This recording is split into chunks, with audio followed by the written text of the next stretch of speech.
court gave repeated instructions during the trial, not to have any conversation about the case, don't learn any information. In fact, I think on the very first day, I told the assembled group that you couldn't even talk to your spouse or partner about the case. And if they asked, that you were to say that Judge Carroll's a meanie and doesn't allow them to talk about this case.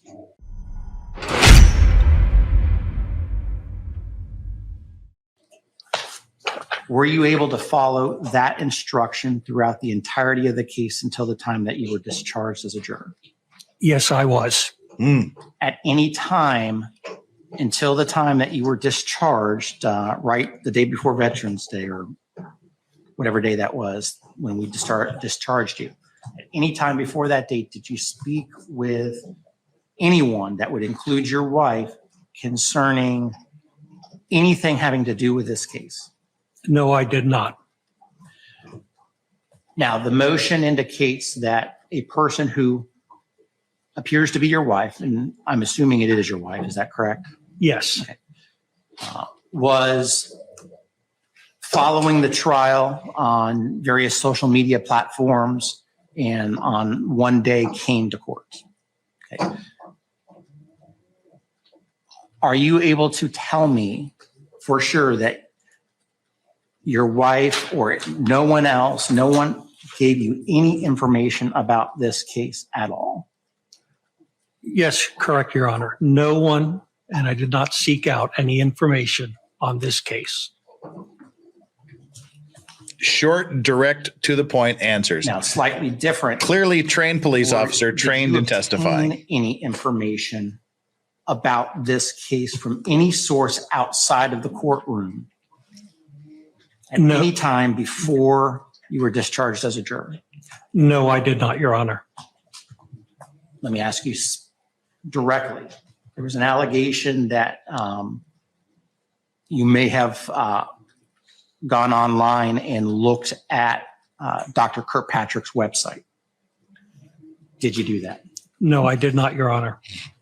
Did you ever observe Dr. Kirkpatrick's website, even if you did not type out the information to drive the computer to his website? No, I did not, Your Honor. Now, sir, what I'm going to ask you to do is to go back and sit where you. Okay, and to just talk about that and basically what we just heard, that little section, as well as everything else we're talking about here.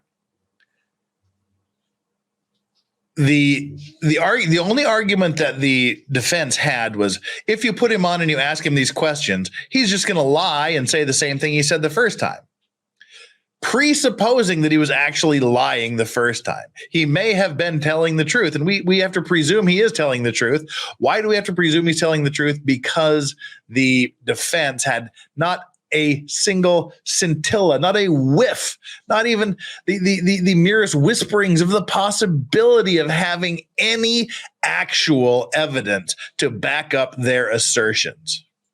None whatsoever.